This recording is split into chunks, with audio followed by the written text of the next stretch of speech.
اور کچھ ایسے بھی تھے جو بہت قلیل مختصر 2 رکعت ہی پڑھ رہے ہیں لیکن پڑھ رہے ہیں.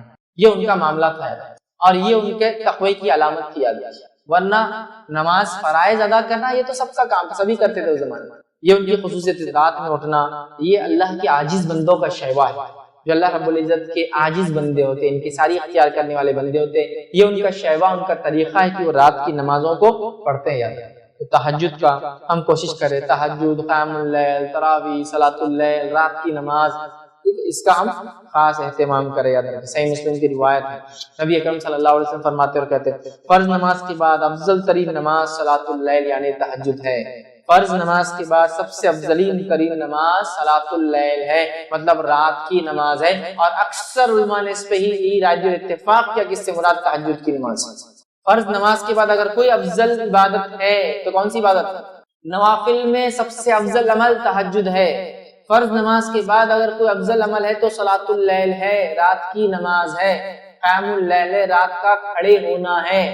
کھڑے ہونے سے مراد نماز کے لیے کھڑے ہونا، رات کی نماز ہے. یہ سب سے افضل عمل ہے، یاد رکھیے، فرض نمازوں کے بعد. تو ہمیں چاہیے کہ ہم فرائض کا تو اہتمام کریں، نوافل میں بڑھ چڑھ کر حصہ لیں. کیوں کہ جب ہم نوافل کا اہتمام کرتے ہیں تو اللہ رب العزت ہماری بہت تائید اور نصرت کرتا ہے. یاد رکھیے ہمارے دلوں سے بیماریوں کو، پریشانیوں کو، دکھوں کو، تکلیفوں کو دور کر دیتا ہے. ہماری دعاؤں کو، حاجتوں کو، منتوں کو، مرادوں کو قبول کر لیتا ہے. رات کا وقت یاد رکھیں، اس کے بڑے فضائل ہیں، بڑے فضائل. فرض نماز کے بعد سب سے افضل نماز اگر کوئی نماز ہے نمازوں کے بعد تو وہ صلاۃ اللیل ہے، رات کی نماز ہے. قیام اللیل ہے، تہجد ہے، تراویح کی نماز ہے، یا جو ہے قیام اللیل جس کو ہم کہتے ہیں، یہ یاد رکھیے رات کی نماز ہے.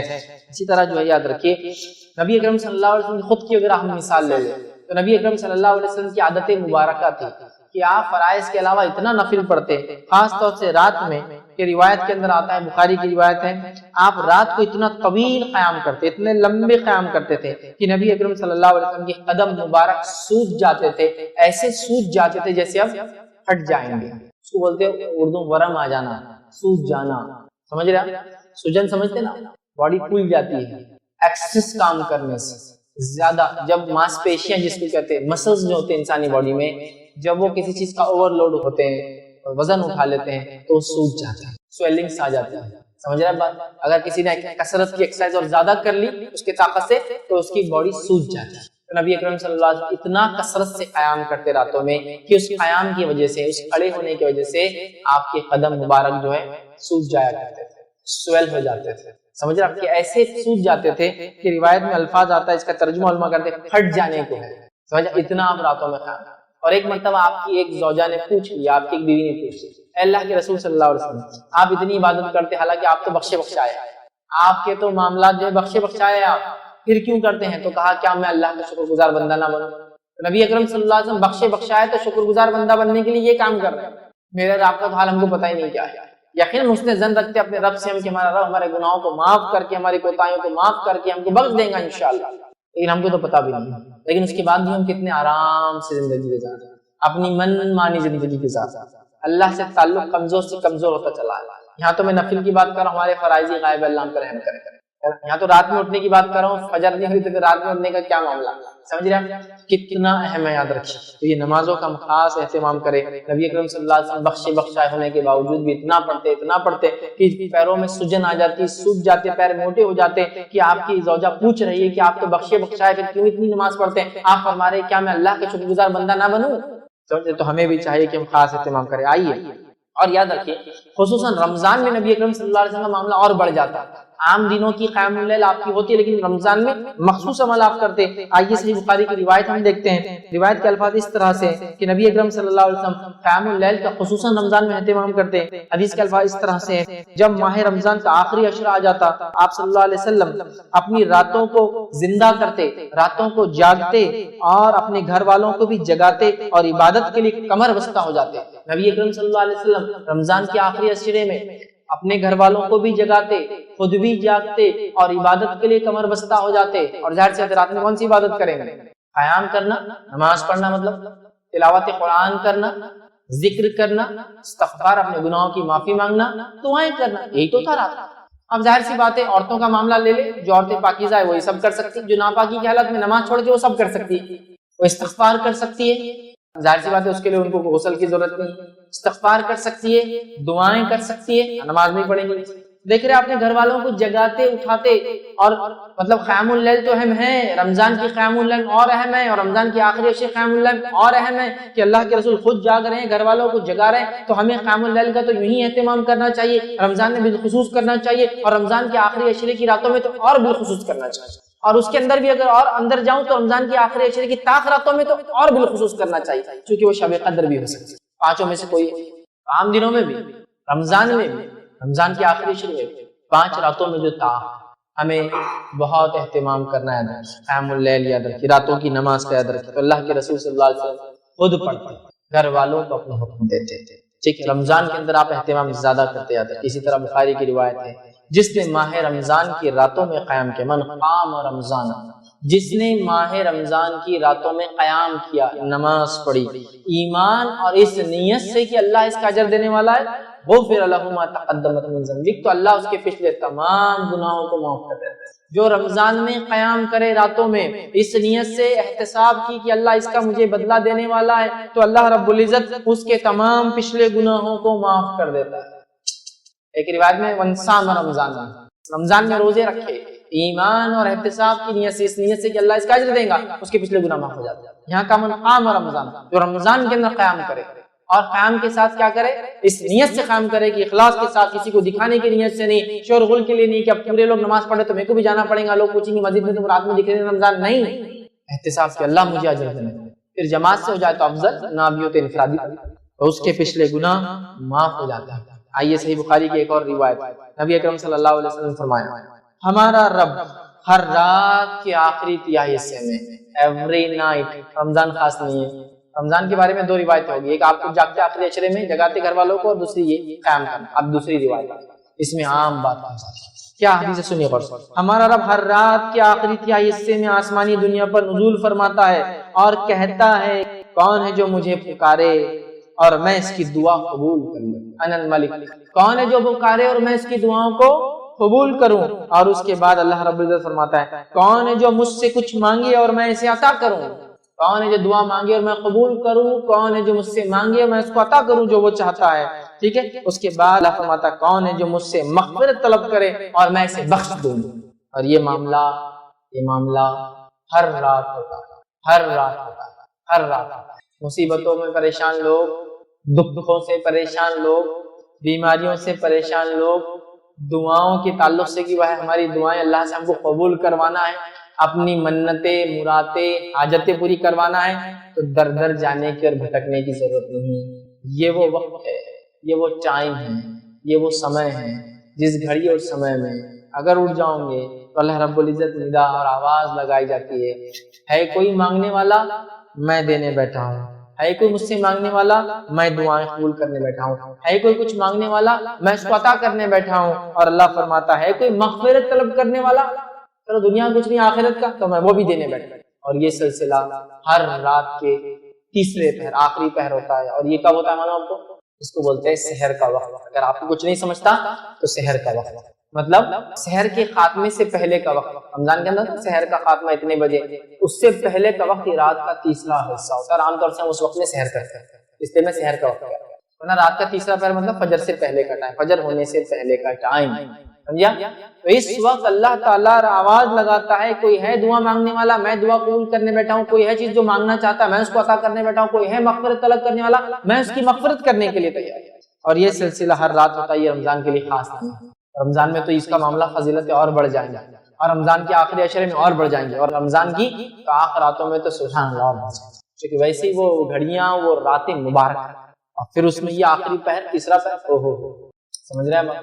اور سلف صالحین نے ان سب کو انکیش کر لیا، وہ ایسی جگہ پہ انویسٹ کرنے کی عادت ہے جہاں ان کو ریٹرنز کی بالکل پوری امید تھی، اور بہت زیادہ ریٹرنز کی امید تھی، اور وہ کرتے تھے یاد، جیسے ہمارے پاس ہوتا ہے نا چتر چالاک، کیا کر رہا ہے چتر چالاکی، اس کی کمائی آ رہی ہے تو کمائی کو نہیں خرچ کرتا ہے، کمائی کو کہیں اور انویسٹ کر کے انویسٹمنٹ کے ریٹرن سے خرچ کرتا ہے، تو آپ بولتے دیکھو کمائی لیتا ہے، کمائی کو انویسٹ کرتا ہے، وہ الگ اس کا جمع ہو رہا ہے، پھر اس سے ریٹرن سے وہ کرتا ہے، اس آدمی کو چتر بولتے ہیں۔ ہاں ٹھیک ہے، جو کما کے خرچ کر رہا ہے وہ بھی ٹھیک ہے، لیکن ایک آدمی کماتا ہے، کمانے کا آدھا حصہ انویسٹ کرتا ہے، انویسٹمنٹ کا ریٹرن بھی کمائی واپس آتا ہے، وہ کیا کر رہا ہے، ایک طرح سے ایسٹس ڈیولپ کر رہا ہے، آپ بولتے بڑا چتر چالاک ہے یار، کیا دنیا بنا لیا، انکم آتی تھی میں نے پورا خرچ کر دیا، اس نے انویسٹ کیا کہیں تو بھی، کام کے علاوہ بزنس بھی کرتا تھا، بزنس کا بھی ریٹرن، آج دیکھو ریٹائرمنٹ کے بعد بھی وظیفہ بھی چالو ہے، یہ بھی ہے، بچے بھی کھلا، چتر چالاک ہوشیار۔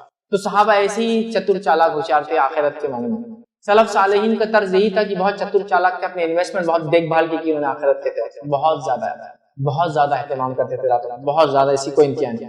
یاد رکھیے اس کے فائدے دیکھیے، سب سے افضل نماز، نبی اکرم صلی اللہ علیہ وسلم رمضان میں خاص اہتمام کرتے، رمضان میں گھر والوں کو اٹھا کے اس کو پڑھاتے۔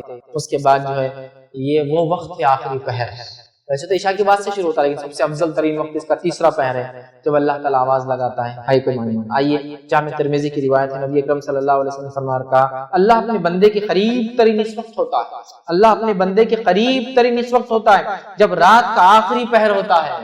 اللہ بندے کے سب سے قریب کب ہوتا ہے؟ جب رات کا آخری پہر ہوتا ہے۔ اگر اس وقت اللہ کا ذکر کرنے والوں میں تم ہو سکتے ہو تو شامل ہو جاؤ، آپ صلی اللہ علیہ وسلم مشورہ دے رہے ہیں، اگر اس وقت اللہ کے ذکر کرنے والوں میں تم شامل ہو سکتے ہو تو ہو جاؤ۔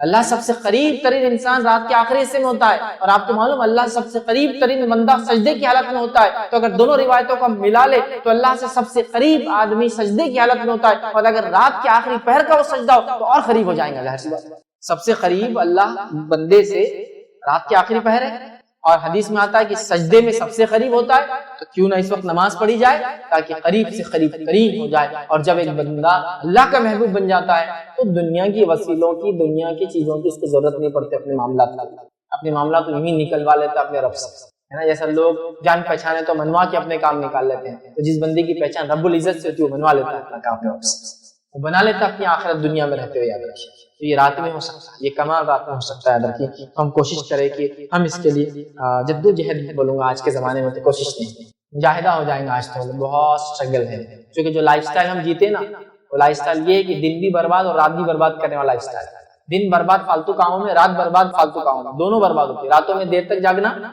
اور پھر آدھی رات گئے تیسرے پہر کو سونا، تیسرے پہر سے سونا تو سورج چڑھنے تک سوتے رہنا، تو تب جا کے ہمارا معاملہ ہوتا ہے۔ یاد رکھیے اس اصول کو، یاد رکھیے جو قومیں سورج کو اٹھاتی ہے دنیا میں کارنامے انجام دیتی ہے، اور جن کو سورج اٹھاتا ہے وہ کچھ نہیں کر پاتی۔ یاد رکھیے مطلب جو قومیں سورج نکلنے سے پہلے اٹھ جاتی ہے دنیا میں کچھ کر جاتی ہے، اور جن کو سورج نکلنے کے بعد اٹھاتا ہے تو وہ کچھ زیادہ نہیں کر پاتا۔ سمجھ رہے بات کو؟ تو بہرحال ہم لوگ تو سب برباد کر رہے ہیں، اس کا ہم کو مجاہدہ کرنا ہے، کوشش کرنا اور یہ عمل کرنا ہے۔ آئیے صحیح مسلم کی روایت ہے، نبی اکرم صلی اللہ علیہ وسلم فرماتے کہتے ہیں رات میں ایک گھڑی ایسی آتی ہے، رات میں ایک گھڑی ایسی آتی ہے کہ اس میں کوئی مسلم بندہ اللہ تعالیٰ سے جو کچھ مانگتا ہے اللہ تعالیٰ اسے دے دیتا ہے۔ رات میں ایک گھڑی ایسی آتی ہے کہ اس میں ایک مسلمان بندہ جو کچھ اپنے رب سے مانگتا ہے اللہ اسے دے دیتا ہے، دے دیتا ہے۔ اور یہ گھڑی ہر رات میں آتی رہتی ہے، یہ کوئی سال میں ایک دن مخصوص شب قدر وغیرہ نہیں، یا پھر ذی الحجہ کے پہلے 10 دن نہیں، یا پھر حرمت والے مہینوں میں نہیں، یہ ہر رات یہ مسئلہ ہوتا ہے، ہر رات یہ ایسا ہوتا ہے کہ ایک گھڑی آتی ہے اور اس میں بندہ مسلمان کوئی چیز مانگے۔ ظاہر سی بات ہے میں یہ روایت رکھ رہا ہوں کہ انسان نماز پڑھے اور پھر مانگے تو کیا دوبالا ہو جاتا ہے۔ نیکی کے ساتھ کوئی چیز مانگنا، نیکی کے ساتھ اعمال قبول کرنے کے اللہ سے دعا کرنا، نیکی کے ساتھ اللہ سے مغفرت کی طلب کرنا، اللہ قبول کرتا ہے، خوش ہوتا ہے۔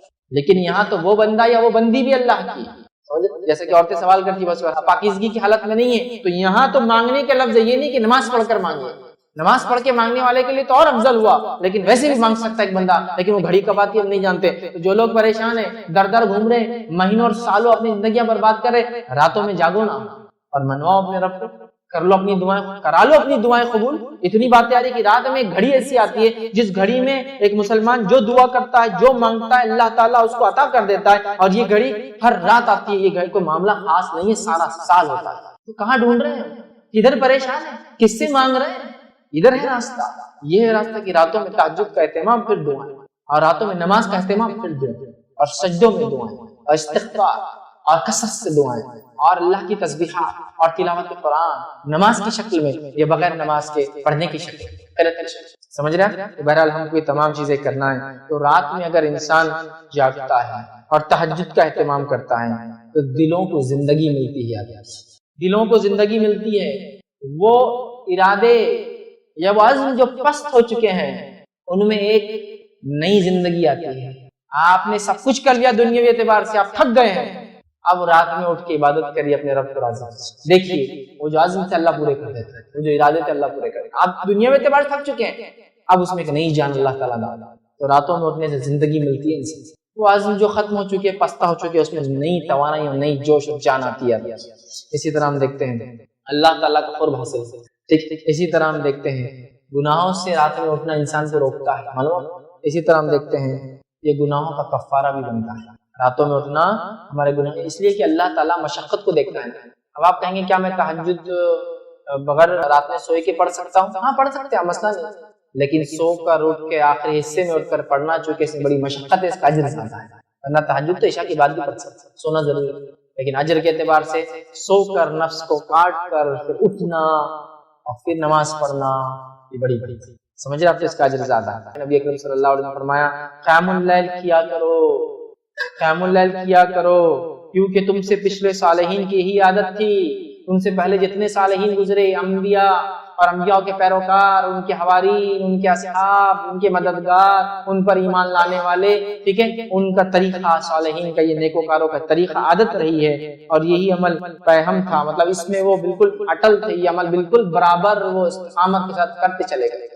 ہم سے پچھلے لوگوں کی عادت تھی نیک لوگوں کی، اور ہمیں بھی اپنے سے پچھلوں کے نیک طریقے پر اور اچھی عادتوں پر چلنا ہے، اور پچھلی قوموں نے جو غلطیاں کی اس سے بچنا ہے، یاد رکھیں، ہے نا۔ دعائیں بھی کرتے تو غیر المغضوب علیہم، ہم بولتے نا صراط الذین انعمت علیہم، اس راہ پہ چلا جن پہ تیرا انعام ہوا، یہ انعام والے لوگوں کا طریقہ تھا رات میں اٹھنا، غیر المغضوب اور وہ پچھلے لوگوں نے جس پہ غضب اور نعمت ہمیں شمار کر، ولا الضالین جو بھٹک گئے، دعائیں کرتے ہیں، تو پچھلے لوگوں کا طریقہ، نیک لوگوں کا جن پہ انعام ہوا، اور راتوں کو اٹھا، تو یہ عاجز بندوں کا شیوار طریقہ ہے، اللہ کے نیک بندوں کا شیوا ہے کہ اٹھتے۔ جامع ترمذی کی بہر روایت تھی۔ اسی طرح جو ہے وہب بن منبہ رحمۃ اللہ علیہ ایک تابعی ہے، وہ فرماتے ہیں اور کہتے ہیں، ان کا قول دیکھیے، قیام اللیل سے بدصورت کے چہرے پر اللہ تعالیٰ چمک دے دیتا ہے گناہوں کی وجہ سے۔ وہ آدمی نہیں کہ اب آپ بولیں گے امریکن اور یورپین تو پورے گورے ہوتے ہیں، اب ان کو کیا بدصورت کو دیں گے، نہیں، کانٹیکسٹ، انسان کی بدعمالیاں اس کے چہرے کو کالا کر دیتی ہے، اس کی بدعمالیاں اس کو بیکار بے نور کر دیتی ہے۔ تو یہ فرماتے ہیں، یہ تابعی ہے، وہ فرماتے ہیں وہاب بن منبہ رحمۃ اللہ علیہ، وہ کہتے ہیں قیام اللیل سے بدصورت کے چہرے پر چمک آ جاتی ہے، جس کو بولتے ہیں نا آپ کسی کے چہرے کو دیکھ کر ارے کیا چہرہ ہے یار یہ آدمی کا، اس کا رنگ کچھ بھی ہو سکتا ہے، لیکن اس کے چہرے کو دیکھ کر آپ فریش ہو جاتے ہیں، آپ میں ایک موٹیویشن جنریٹ ہوتا ہے، آپ خوش ہوتے ہیں کچھ لوگوں کے چہرے پر۔ وہ فرماتے ہیں کہ اللہ تعالیٰ قیام اللیل سے بدصورت چہرے پر چمک آ جاتی ہے، یہ فرماتے ہیں اس کی بدولت ذلیل آدمی کو اللہ عزت نصیب کر دیتے ہیں۔ اب ظاہر سی بات ہے جو رات کو اٹھ کے نماز پڑھ رہا تو فرائض کا اہتمام تو ہو ہی چکا ہوں گا نا اس کا، تو اللہ تعالیٰ اس کے ان اعمال، فرائض اور نفل میں اضافہ اور راتوں میں اٹھنے کی بدولت کیا کرتا ہے، اس کے لیے یہ کرتا ہے کہ ذلیل آدمی کو اللہ عزت دلا دیتا ہے۔ اور کئی لوگ جو اعمال کے اعتبار سے ذلیل تھے، گناہ گار تھے، جب اللہ کے حضور میں جو توبہ کیا، سچی توبہ کی اور ایمان لائے، اور اس کے بعد جو نبی نے جس وقت میں موجود تھے اس نبی پر ایمان لا کے اس کے طریقے پر چلے اور اللہ رب العزت کو راضی کرنے کی کوشش کی، تو وہ ایک دم ذلیل تھے اعمال کے اعتبار سے، اللہ نے عزت بخش دی دنیا کی۔ تو چور اور ڈاکو تھا، ایمان لے کر آیا، اللہ نے عزت بخش دی، سمجھ رہا؟ تو کوئی اللہ کا نیک بندہ بن گیا جس کے واقعات، جس کی برائیاں مشہور تھی سماج میں، یہ ہوتا ہے۔ تو وہ کہتے ہیں کہ اللہ ذلیل کو عزت دے دیتا ہے، ٹھیک ہے، اور پھر فرماتے ہیں روزے دار کی شہوانی قوتوں کو کمزور کر دیتا ہے، اور مومن کے لیے جنت سے پہلے راحت اور آرام کی کوئی جگہ نہیں ہے۔ دن میں روزہ رکھنے سے شہوانی قوتیں کم ہوتی ہیں، اور رات کو جاگنے سے چہرے پر نور اور عزت ملتا ہے، سمجھ رہے ہیں کتنی بڑی بات ہے۔ اب جو واقعے میں فرائض پہ عمل کر رہا ہے وہ اپنے نور کو اور بڑھا لے، اپنی عزت کو اور بڑھا لے، جو عمل نہیں کرتا ہے وہ فرائض سے عمل کر کے اس طرف بھاگنے کی کوشش کرے۔ یہ گریس مارکس کی بات ہو رہی، جتنی بھی نوافل کی بات ہو رہی، نوافل فرض کے بعد ہی اجر دیتے ہیں، یاد ہے تو کوئی سمجھیں گا اتنے فائدے تو میں فرض نہیں کر کے یہ کروں گا، یہ تو تب اجر دیں گے جب فرائض ہوں گے، یہ بات یاد رکھیے، ٹھیک ہے۔ بہرحال آئیے آگے، عبداللہ ابن عباس رضی اللہ عنہ فرماتے ہیں، ان کا قول ہے، فرماتے ہیں جو شخص یہ چاہتا ہے کہ اللہ تعالیٰ اس کے لیے قیامت کا طویل قیام آسان کر دے، جو شخص یہ چاہتا ہے کہ اللہ تعالیٰ قیامت کا طویل قیام اس کے لیے آسان کر دے، اسے چاہیے کہ وہ اپنے آپ کو راتوں کی تاریکی میں سجدے اور قیام کی حالت میں اللہ کے سامنے حاضر کرے۔ قیامت کا قیام بہت لمبا ہے، 50-50 ہزار سال کا لیکن دن، حساب و کتاب لوگوں کے ہوں گے نہیں شروع، پسینے کا یہ عالم ہوا کہ لوگ اپنے گناہوں کے اعتبار سے پسینے میں ڈوبے ہیں، ٹکنے گھٹنے ناکوں تک ڈوبے ہیں، معلوم یہ حال اس وقت قیام ہے لمبا۔ وہ کہہ رہے ہیں جو طویل قیام سے اپنے آپ کو بچانا چاہتا ہے آخرت میں، اسے چاہیے کہ رات کی تاریکی میں سجدے اور قیام کی حالت میں اللہ کے سامنے پیش کرے اپنے آپ کو، اور اس کے دل میں قیامت کے دن کا ڈر اور رحمت الہی کی امید ہے۔ کہ قیامت کا ڈر بھی ہے لیکن رحمت الہی کی امید بھی ہے، اور وہ کھڑا رہے اپنے رب کے حضور اور سجدے کرے تو انشاءاللہ وہ قیام اس کے لیے آسان ہو جاتا ہے انشاءاللہ۔ یاد رکھیے۔ تو بہرحال اس کے ساتھ ساتھ قیام اللیل کی فضیلت جو ہے مسند احمد کی ایک روایت میں آتی ہے، اتنی بہترین پیاری پیاری فضیلتیں یاد رکھیے، ایک کے بعد ایک اس حدیث میں آتی ہے۔ یہ حدیث میں آپ کے سامنے رکھتا ہوں، آئیے حدیث کے الفاظ سنیے۔ نبی اکرم صلی اللہ علیہ وسلم فرماتے ہیں تم رات کا قیام ضرور کیا کرو، تم راتوں کی نمازیں ضرور پڑھا کرو، تم عشاء کے بعد سے لے کے فجر سے پہلے تک کچھ نہ کچھ نمازیں ضرور پڑھا کرو، نام تہجد بولو، تراویح بولو، قیام اللیل بولو، تم پڑھا کرو، تم راتوں کا قیام ضرور کیا کرو، کیونکہ یہ تم سے پہلے صلح کی عادت تھی، تم سے پہلے کے انعام والے لوگوں کی، نیک لوگوں کی عادت تھی۔ تو پہلا فائدہ رات کی نماز، نیک لوگوں کے نقش قدم پر چل رہے ہیں، پہلا۔ دوسرا فرماتے ہیں عادت تھی، اور رات کا قیام اللہ سے قریب کرتا ہے، رات کا قیام اللہ سے قریب کرتا ہے، دوسرا فائدہ۔ تیسرا فرماتے ہیں گناہوں سے بچاتا ہے، مطلب دن میں گناہوں سے بچنے کی صلاحیت پیدا ہوتی ہے اگر قیام کریں گے رات میں تو۔ چوتھا فائدہ سنیے، فرماتے ہیں آپ صلی اللہ علیہ وسلم، اور برائیوں کو مٹا دیتا ہے، جو پچھلا ہو گیا وہ نام اعمال برا کلیئر ہوتا ہے، نیا نام اعمال میں گناہ انٹری نہیں لیتے ہیں، گناہوں سے دن میں بچاتا ہے، پچھلے جو گناہ ہو گئے ان کو مٹاتا ہے۔ پانچواں فائدہ سنیے، غور سے سنیے، برائیوں کو مٹاتا ہو گیا پانچواں فائدہ، اور جسمانی بیماریوں کو دور کرتا ہے۔ کون سا ایسا انسان ہے جو بیمار نہیں ہے؟ کون سا ایسا انسان ہے جو کہے گا میرا نام عمل تو نیکیوں سے فل ہے؟ کون سا ایسا انسان ہے جو کہے گا گناہ میں نہیں کرتا ہوں؟ کون سا ایسا انسان ہے جو یہ کہے کہ جو پچھلے گناہ ہے وہ مٹانا نہیں چاہتا ہے؟ کون سا ایسا انسان ہے جو کہے کہ میں سلف صالحین کے ہم سے پچھلے گزرے ہوئے نیک لوگوں کے طریقے میں نہیں چلنا چاہتا؟ تو یہ نیک لوگوں کا طریقہ تھا، یہ کرنے سے، رات کا قیام کرنے سے اللہ تعالیٰ کے ہم قریب ہوتے ہیں۔ کون سا انسان اللہ کے قریب نہیں چاہتا؟ یہ کرنے سے ہمارے دن میں گناہ نہیں ہوں گے انشاءاللہ، تو اللہ گناہ سے بچاتا ہے، پچھلے گناہوں کو مٹاتا ہے، اور بیماریوں سے پورے علاج، پورے مسائل کا حل، پورے پرابلم کا سلوشن رات میں جاگنا ہے۔ رات میں تو جاگنے میں سے کوئی ڈاؤٹ نہیں ہے۔ یہ طریقے جو صلح نیک لوگ کرتے تھے، قیام، تلاوت قرآن، استغفار، ذکر و اذکار، دعائیں، نماز لمبی لمبی، ٹھیک، یہ سب کر کے ہم کو راتوں کو جاگنا ہے، اپنے رجگنی جو ہم نے بنا لیا، یاد رکھیے یہ بڑی اہم بات ہے، یاد رکھیے۔ اور اللہ رب العزت جو ہے قرآن میں فرماتا ہے اور کہتا ہے امن هو قانت آناء اللیل ساجدا وقائما یحذر الآخرة ویرجو رحمت ربہ قل هل يستوی الذین یعلمون والذین لا یعلمون۔ اللہ فرماتا ہے بھلا جو شخص راتوں کی اوقات سجدوں اور قیام کی حالت میں گرتا ہو، آخرت سے ڈرتا ہو اور اپنے رب کی رحمت کی امید رکھتا ہو، بھلا جو شخص، اللہ فرماتا ہے، راتوں کے اوقات میں سجدے کرتا ہو اور قیام کی حالت میں جو ہے گزارتا ہو اور آخرت کے ڈر اور اس کی بھلائی، جو شخص راتوں کے اوقات میں سجدوں اور قیام کی حالت میں گرتا ہو، آخرت سے ڈرتا ہو اور اپنے رب کی رحمت کی امید رکھتا ہو، آگے اللہ فرماتا ہے بتاؤ بھلا علم والے اور بے علم کیا برابر ہو سکتے ہیں؟ مطلب اللہ تعالیٰ نے رات میں جو سجدے کرتا ہے، قیام کرتا ہے، اس کو کمپیر کر کہا کہ کیا وہ لوگ جو علم رکھتے ہیں اور جو علم نہیں رکھتے وہ برابر ہو سکتے ہیں؟ ٹھیک، تو یہاں دیکھیے خاص طور سے اللہ فرماتا ہے رحمت کی امید رکھتا ہو، ٹھیک ہے، اور وہ سجدے اور قیام کرتا ہے، اور خاص طور سے لیل میں، رات میں۔ تو رات میں جو قیام کرتا ہے، رات میں جو سجود کرتا ہے، تو اللہ فرما رہا ہے کہ وہ لوگ ہیں جو آخرت کو سمجھتے ہیں، علم رکھتے ہیں، تو کیا وہ لوگ جو علم رکھتے ہیں اور علم نہیں رکھتے کیا دونوں برابر ہو سکتے ہیں؟ تو ہمیں یہ عادت ڈالنا چاہیے، راتوں میں قیام کی یاد رکھیے، اور راتوں کو ہم طویل لمبا قیام کرنے کی کوشش کریں، اللہ کا تقوی اختیار کرے، یاد رکھے راتوں کو کم آرام کرنے کی کوشش کرے، اور جو ہے صحت کے وقت خاص طور سے اللہ تعالیٰ سے مغفرت طلب کرے۔ کیوں؟ اس لیے کہ اللہ رب العزت نے سورہ زاریات سورہ نمبر 51 آیت 18 اور اسی طرح سورہ آل عمران میں ایک جگہ فرمایا اور کہا وبالاسحار هم یستغفرون، مومنوں کی صفت ایک یہ ہے کہ وہ سحر کے وقت میں استغفار کرتے ہیں۔ کیا فرمایا اللہ نے؟ وبالاسحار هم یستغفرون، وہ لوگ سحر کے وقت استغفار کرتے، چونکہ اس آخری پہرے رات کا اور سب سے افضل گھڑی ہے، اللہ رب العزت نچلے آسمان پہ ہوتا ہے اور بندہ اللہ سب سے قریب ہوتا ہے، اور روز آواز لگائی تو کوئی مانگنے والا اور کوئی ہے مغفرت طلب کرنے والا، میں مغفرت دوں۔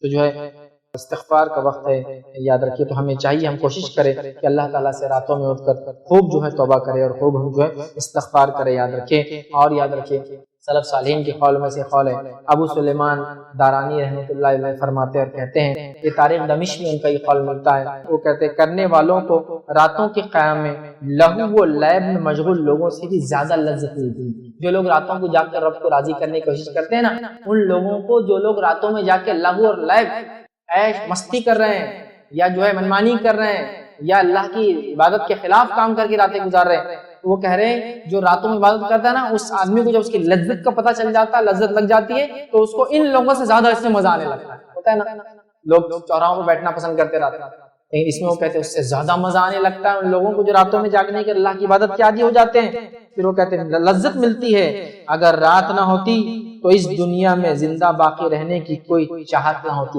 کیونکہ رات میں تو رب دنیا میں دن میں تو پریشان حال ہے لوگوں میں, رات میں اکیلا بندہ اپنے رب کے قریب ہوتا ہے. دیکھیے اسی طرح جو ہے ابن عمر عبداللہ بن عمر رضی اللہ عنہ کا قول ہے, طبقات ابن سعد میں روایت میں قول ہے, وہ کہتے ہیں مجھے دنیا کی ان کے وفات کا وقت قریب آ گیا, موت کا وقت قریب آیا, تب وہ کہنے لگے اور فرمانے لگے مجھے دنیا کی کسی چیز کو چھوڑ جانے کا کوئی افسوس نہیں, مجھے دنیا کی کسی چیز کو چھوڑ کر جانے کا افسوس نہیں ہے. پھر فرماتے اور کہتے ہیں افسوس نہیں ہے, البتہ شب بیداریوں اور راتوں کی عبادت سے محروم ہو جانے کا افسوس ہے مجھے.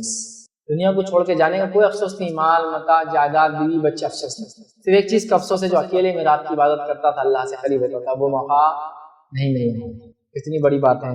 سلف صالحین کتنا راتوں کو جاگنے کے شغف تھا, عادت تھی, عادی تھے, ایک دم اپنے آپ کو اس کے لیے تیار کیا تھا. یاد رکھیے یہ بڑی اہم بات ہے, یاد رکھیے. اور راتوں میں کھڑے ہونا کوئی عام بات نہیں ہے, راتوں میں کھڑے ہونا عام آدمی کے بس کی بات نہیں, راتوں میں کھڑے ہونا یہ ہر کسی کی بس کی بات نہیں. ہاں ہر کسی کی بس میں یہ تو ضرور ہے آدھی رات تک جا کر لہو لعب میں, شور و غل میں, فلموں میں اور تھیٹروں کے اندر اور سڑکوں پر, نکڑوں میں, چوراہوں میں دوستوں کے غول کی غول بنا کے گاڑیاں بھگانے میں, گاڑیاں چلانے میں, راتوں میں ہائی ویز سے بیٹھ کر پارٹیز کرنے میں تو ہو سکتا ہے, لیکن رات میں عبادت کرنا ہر آدمی کے بس کی بات نہیں ہے. یہ اللہ کے بہت کم بندے ہوتے ہیں جن کو اللہ رب العزت یہ نیک توفیق دیتا ہے کہ اللہ رب العزت کی اٹھ کے رات میں عبادت کرتے ہیں. اور اس تعلق سے آئیے ایک مشہور قول آپ سنیے. یہ قول جو ہے قتادہ رحمۃ اللہ علیہ کا ہے, جو بہت مشہور مفسر ہے نا. آپ ابن کثیر پڑھیں گے تو قتادہ یہ فرماتے ہیں, قتادہ رحمۃ اللہ فرمایا, یہ وہ جو ہے مفسر ہے, ان کا قول ہے. قتادہ رحمۃ اللہ علیہ فرمایا کرتے تھے, یا ان کا قول ہے جو ہے, ان کے قول دیکھیے کیا ہے. وہ کہتے تھے منافق کبھی بھی اطاعت الہی کے لیے راتوں میں جاگ نہیں سکتا. وہ کہا کرتے تھے منافق کبھی بھی اطاعت الہی کے لیے راتوں میں نہیں جاگ سکتا. یہ تو منافق تو ویسے فرض بھی دکھانے کو کرتا ہے, تو رات میں کیوں جاگیں گا. تو کہتے تھے منافق کبھی بھی رات میں اطاعت الہی کے لیے جاگ سکتا. یہ تو صرف سچا مومن نہیں, اس لیے میں نے بھی کہا سچا مومن, کیونکہ رات میں فرض نماز کو تو لوگ دیکھ رہے ہیں تو منافق آ جاتے تھے, لیکن رات میں تھوڑی منافق نماز پڑھتے ہوں گے. وہ کہتے ہیں کہ منافق کبھی بھی جو ہے اطاعت الہی کے لیے رات میں جاگ نہیں سکتا. یاد رکھیے بڑی بات ہے, یاد رکھیے ایک بڑا بھاری قول ہے ہم جیسے لوگوں کے لیے, یاد رکھیے. بہرحال آگے آئیے ہم دیکھتے ہیں اللہ رب العزت نے فرمایا کہا تتجافى جنوبهم عن المضاجع يدعون ربهم خوفا وطمعا ومما رزقناهم ينفقون. اللہ فرماتا ہے کہتا ہے ان کے پہلو بستر سے الگ رہتے ہیں. مطلب صحابہ کے تعلق سے آ رہی بات کہ وہ راتوں میں جاگتے ہیں, اپنے اللہ کے نیک بندوں کا تذکرہ کر رہا ہے کہ ان کے پہلو بستر سے الگ ہوتے ہیں, رات میں الگ رہتے ہیں. وہ جہنم کے خوف اور جنت کی لالچ میں اللہ تعالیٰ کو پکارتے ہیں. کوئی نہیں جانتا کہ ان کی آنکھوں کی ٹھنڈک کا کیا سامان چھپا رکھا ہے جو انہیں ان کے اعمال کے بدلے میں دیا جائے گا. وہ لوگ جو راتوں کو اپنے پیٹ کو بستر سے الگ رکھتے ہیں, مطلب فرائض ادا کرنے کے علاوہ راتوں میں اٹھتے ہیں, اللہ فرما رہا ہے, اور اللہ سے خوف کرتے, جہنم سے اور سے پناہ مانگتے ہیں, جنت کے تعلق سے طلب کرتے, اللہ سے اس کی لالچ رکھتے ہیں. تو اللہ فرما رہا ہے اور اللہ کو پکارتے ہیں. کوئی نہیں جانتا اللہ نے ان جیسے لوگوں کی آنکھوں کی ٹھنڈک کے لیے کیا سامان چھپا کر رکھا ہے, معلوم نہیں. اللہ تعالیٰ نے ایسے نیک لوگوں کو رات میں جاگتے ہیں ان کے لیے خزانے جمع کر رکھے ہیں, ایسی نعمتیں جمع کر رکھی ہے جس کو دیکھ کر ان کی آنکھوں کو ٹھنڈک محسوس ہوتی ہے. لیکن وہ کیا ہے, اللہ کہہ رہا ہے یہ خود نہیں جانتے ہیں, لیکن یہ کر کے آؤ پالو ہم اس چیز کو. بڑی بات ہے, بہت بڑی بات ہے. یاد رکھیے ہمیں راتوں کو جا کر اللہ کی عبادت میں گزارنے کی کوشش کرنا چاہیے. یوں تو بہت گل چھرے, عیش مستی مذاق, انجوائمنٹ, کنٹری سائڈ جو ہے پکنک اور رات میں خیمے لاگے گھوم لیے, بہت ہو گیا, لیکن یہ عادت, یہ مشغلہ ہم کو بنانا یاد رکھیے اور اس کے فائدے اٹھانا ہے. اسی طرح اللہ رب العزت جو ہے قرآن فرماتا سورہ دہر کی آیت نمبر 26 اور 27 میں فرماتا اور کہتا ہے وَمِنَ اللَّيْلِ فَاسْجُدْ لَهُ وَسَبِّحْهُ لَيْلًا طَوِيلًا إِنَّ هَؤُلَاءِ يُحِبُّونَ الْعَاجِلَةَ وَيَذَرُونَ وَرَاءَهُمْ يَوْمًا ثَقِيلًا. اللہ فرماتا اور کہتا ہے, غور سے سنیے کیا ہے. اللہ فرماتا ہے اور رات کے وقت اس کے سامنے سجدے کر اور رات کا طویل عرصہ اس کی تسبیح کیا کر. نبی اکرم صلی اللہ علیہ وسلم کو اسپیشل حکم ہے اور انبیاءوں کے لیے یا نبی اکرم صلی اللہ علیہ وسلم کے لیے رات کی نماز فرض تھی, یاد رکھیں. یہ ضروری ہوتی ہے، یاد رکھیں، اور آپ سے ہمیشہ پڑھتے تھے۔ پھر اللہ فرما رہا وَمِنَ اللَّيْلِ فَاسْجُدْ لَهُ وَسَبِّحْهُ لَيْلًا طَوِيلًا، کہ نبی آپ رات میں سجدہ کرے، مطلب قیام کرے، نماز پڑھے، اور رات کا طویل عرصہ اللہ کی تسبیحات بیان کرے۔ إِنَّ هَؤُلَاءِ يُحِبُّونَ الْعَاجِلَةَ، اور اللہ فرماتا ہے اور کہتا ہے بے شک یہ مادی لوگ، جو دنیا پرست لوگ ہیں، وہ جلدی ملنے والی دنیا چاہتے ہیں، جلد سے ملنے والی وہ چیز چاہتے ہیں۔ پھر اللہ فرماتا ہے عاجلہ وَيَذَرُونَ وَرَاءَهُمْ يَوْمًا ثَقِيلًا، اور فرماتا ہے جلدی ملنے والی دنیا کو چاہتے ہیں اور اپنے پیچھے ایک بڑے بھاری دن قیامت کی ہولنا کیا چھوڑے اور بھلائے بیٹھے ہیں۔ یہ لوگ دنیا پرست لوگ دنیا چاہتے ہیں لیکن آخرت کو بھلا بیٹھے ہیں، اس کی عذاب کو، اس کی ہولناکیوں سے جو ہے یہ لوگ بالکل انجان ہیں۔ لیکن اے نبی آپ راتوں میں جگہ کیا کیجئے، سجدے کیا کیجئے، خوب ذکر کیا کیجئے، اور ایک بڑا طویل عرصہ اس میں گزاریے۔ تبھی تو نبی اکرم صلی اللہ علیہ وسلم لمبی لمبی راتوں میں نمازیں قیام کرتے تھے۔ جیسے قیام ہوتا تھا ویسا اتنا لمبا رکوع ہوتا تھا، ویسا اتنا لمبا سجدہ ہوتا تھا، بہت آرام اور اطمینان کے ساتھ آتا۔ یہ نماز کی کیفیت و تفصیلات دیکھنا ہے تو وتر اور تہجد اور تراویح کی نماز کی تفصیلات میں نے پورا بیان کی۔ وتر کی نماز کا طریقہ، اس سے پورے مسائل میں نے اس میں وتر اور تہجد کی نماز کا طریقہ، اس کے مسائل میں بیان کیا۔ بہرحال تو ہم دیکھتے ہیں سلف صالحین کا یہی طرز تھا اور وہ بہت زیادہ اس میں جو ہے عمل کیا کرتے تھے، ٹھیک ہے۔ اسی طرح ہم دیکھتے ہیں جو ہے بعض سلف صالحین کے رات کی نماز کے تعلق سے جو اقوال میں سے اقوال ملتا ہے وہ یہ ہے، وہ شخص سخت برے حساب سے نجات کی امید کیسے لگا سکتا ہے جبکہ وہ رات بھر سویا رہتا ہے اور پھر دن بھر لہو و لعب اور کھیل تماشے میں گزار دیتا ہے۔ وہ شخص اللہ سے آخرت مغفرت کی امید کیسے کر سکتا ہے جو راتوں کے اندر وہ جو ہے وہ فرماتے ہیں، جو امید کیسے لگا سکتا ہے جو رات بھر سویا رہتا ہے اور دن میں لہو اور لعب فالتو کاموں میں لگا رہتا ہے، وہ کیسے سوچ سکتا ہے کہ اس کی مغفرت ہوگی، وہ کیسا امید کر سکتا ہے۔ تو لہٰذا ہمیں چاہیے کہ ہم خوب جو قیام اللیل کا اہتمام کریں اور اس کی جو کیفیت ہونی چاہیے وہ کیفیت ہم جو اپنے اندر اختیار کریں۔ اس کے کئی فائدے انشاءاللہ العزیز ہم کو ملیں گے، دنیاوی اور اخروی فائدے تو یقیناً اسی کے لیے ہے۔ اور وہ لوگ جو سوتے پڑے ہیں، یہاں رات کی نماز فجر فجر بھی نہیں پڑھتے، ایسے ایک شخص کا تذکرہ نبی اکرم صلی اللہ علیہ وسلم کے سامنے ہوا جو فجر بھی نہیں پڑھا اور سوتا رہا۔ صحیح بخاری کی روایت ہے، نبی اکرم صلی اللہ علیہ وسلم فرمایا وہ ایسا شخص ہے جس کے کان میں شیطان نے پیشاب کیا ہے۔ جب انسان فجر نہیں پڑھتا تو شیطان کیا کرتا ہے، پہلے تو پھسلاتا ہے فجر کے ٹائم پر، اور جب نہیں پڑھتا ہے تو اس کے کان میں پیشاب کر کے چلا جاتا ہے، سمجھ رہے ہیں۔ بہرحال ہمیں چاہیے کہ ہم اہتمام کریں، اس کا اور خاص یاد رکھیے اہتمام کریں۔ آئیے ایک روایت ہم سنتے ہیں اور نبی اکرم صلی اللہ علیہ وسلم نے اس روایت میں کیا فرمایا وہ بات آپ کے سامنے رکھتا ہوں۔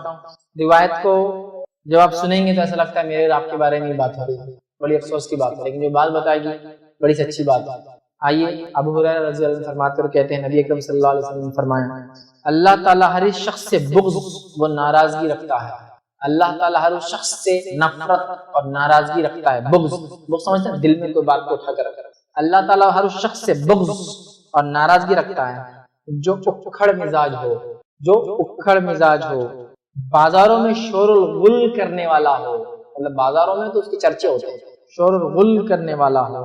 یہ فرماتے ہیں رات بھر مردوں کی طرح پڑے رہنے والا ہو، مطلب کوئی نماز نہیں، کوئی ذکر و اذکار نہیں، مردوں کی طرح پڑے رہنے والا ہو، دن کو گدھوں کی طرح کام کرنے والا ہو، مطلب فرائض ورائض سب گئے، بس گدھے کی طرح محنت اور مشقت کرتا ہو، ٹھیک ہے، کام اختیار کرنے والا ہو، دنیا کے معاملات میں تو بہت جاننے والا ہو اور آخرت کی زندگی سے بالکل غافل اور نادان ہو۔ تذکرہ جب میں پڑھا تو مجھے لگا اللہ مجھ پر رحم کرے، میرا یہ آپ کا تذکرہ اور ہم لوگوں کا تذکرہ، ایسا انسان ہے، سنیے اس کی کیفیت۔ اللہ ایسے انسان سے بغض اور نفرت کے سامنے اعلان کیا گیا تھا کہ انشاءاللہ العزیز میں آپ تمام کے سامنے جو ہے جس عنوان پر بات رکھنے کی جو ہے کوشش کروں گا وہ عنوان ہمارا ہوگا انشاءاللہ خوشگوار زندگی کے رہنما اصول، یا دوسرا نام ہوگا مصیبت، پریشانیوں اور آزمائشوں سے نجات کا ذریعہ۔ اس لیے کہ عنوان تو ایک ہی ہے لیکن دو چیزیں اس میں بالکل ہو بہو ایک ساتھ کور ہوں گی۔ پہلا یہ کہ خوشگوار زندگی کے رہنما اصول، مطلب ایک خوشگوار زندگی، اچھی زندگی دنیا کی چاہیے تو کیا چیزوں کو مجھے اور آپ کو اپنانا ہوگا، کن چیزوں پر عمل کرنا ہوگا۔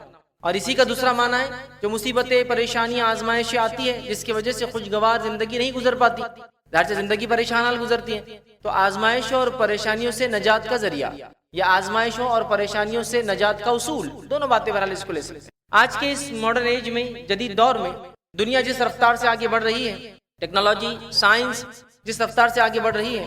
ایک زمانہ تھا لوگ کہتے تھے کہ 100 سال میں نسل بدلتی ہے، جنریشن بدلتی ہے، یا 100 سال کو جنریشن گیپ مانا جاتا، مطلب تہذیبیں ترقی 100 سال میں بہت زیادہ نہیں بدل پاتی. پھر ایک زمانہ ہے لوگوں نے کہا 50 سال میں دنیا بدل جاتی ہے.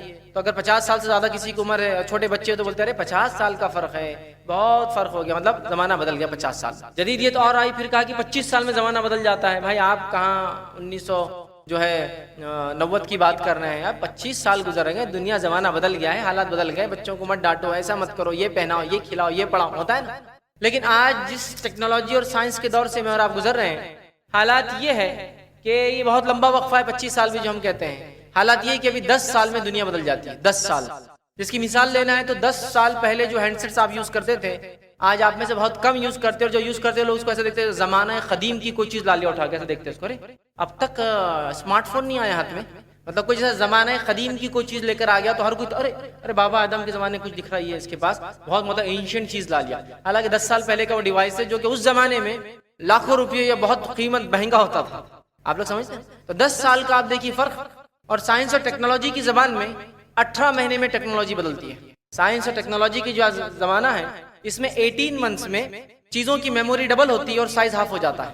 1.5 سال کے وقفے میں چیز جو ہوتی ہے جس میں میموری ہوتی ہے، جس کے اندر چیزیں ہیں نا، ایم بی بولتے تھے ہم، 100 MB 10 MB 20 MB، وہ ایم بی سے بڑھ کر جو ہے جی بی چلا گیا، اور اس کے بعد اب تو جو ہے ٹیرا بائٹس کا معاملہ چلتا ہے. تو ہر 18 مہینے میں ٹیکنالوجی اتنی ایڈوانس ہوتی ہے کہ میموری ڈبل ہو جاتی ہے، مطلب سائز اتنا ہی تو ڈبل میموری، اور چیزوں کے سائز آدھے ہو جاتے ہیں، مطلب چھوٹی سے چھوٹی چیز ہوتے جا رہی ہے. آپ دیکھیے ایک زمانے کا کمپیوٹر پتہ نہیں اس کے اندر انسان جا کر ریپیئر کرتے تھے، اس زیادہ پرانی بات نہیں. پھر آج کے دور کا کمپیوٹر دیکھیے آپ، اتنا ہلکا پھلکا ہے کہ آدمی آرام سے اگر پینٹ میں ایسا لگا لے، کھوس لے تو سمجھ میں نہیں آتا. اگر شرٹ ڈالے تو اس کے پاس ایک کمپیوٹر رکھا ہوا ہے، لیپ ٹاپ. کس زمانے کا اگر آپ نے 1980-90 کے لیپ ٹاپس اگر دیکھے ہوں گے تو ایک آدمی سے آسانی سے نہیں اٹھتے تھے، اتنا وزنی ہوتا تھا. ٹھیک سمجھ رہے آپ؟ تو ٹیکنالوجی. لیکن جس ترقی کے دور سے ہم گزر رہے ہیں وہیں مصیبتیں، پریشانیاں، آزمائشیں، جس کو ہم مختلف ناموں سے بہرحال بیماریاں، یہ بڑھتی چلی جا رہی ہے. جھگڑے، فتنے اور فساد، خون، قتل و غارت گری بڑھتی چلی جا رہی ہے. اور ایک جس کو بولیں گے پرسکون زندگی نظر نہیں آ رہی ہے، پرسکون زندگی غائب ہوتی جا رہی ہے. زندگی اپنی رفتار پکڑتی جا رہی ہے لیکن سکون اس میں کم ہوتا جا رہا ہے. تو گویا چیزوں کے اعتبار سے، مادنی اعتبار سے، مٹریلسٹک اعتبار سے چیزوں کا مادہ تو بڑھتا جا رہا ہے. آج گاڑیاں، بنگلے، ہینڈ سیٹس، اس کے علاوہ ہر چیز کی جو ہے فراوانی آسانی سے. بلکہ حالت یہ ہے کہ اب دنیا کے کسی کونے کی چیز کو آپ کو آرڈر کرنا ہے، آج آرڈر کی 3 دن میں ملتی ہے آپ کو. تو یہ تو ہے، لیکن خوشگوار، وہ سکون، وہ اطمینان، وہ چین، اور کیا کیا نام بہرحال اس کو دے سکتے ہیں آپ وہ سارے نام دے دیجئے، وہ نظر نہیں آتا ہے. جس میں ہم انجوائے کرتے تھے، جس میں ہم خوش ہوتے تھے، جس میں ہم عیش کرتے تھے ایک زمانے میں، کہ بڑا مزہ آتا تھا. ہر گھر کے سامنے ایک چوپائی ڈال دیے اور وہ رسی کا اس کے اوپر وہ تار، مطلب لیٹنے میں اس پہ آرام سے لیٹ گئے. یہ زندگی تھی اور بڑا سکون تھا. مطلب ٹیکنالوجی کے اعتبار سے، مادی اعتبار سے کچھ بھی نہیں، ایک چوپائی تھی لیکن سکون نظر آتا تھا، خوشحالی نظر آتا تھا. لیکن آج خوشحال زندگی کو یقین جانیے ہم سب ترس رہے ہیں. مادی اعتبار سے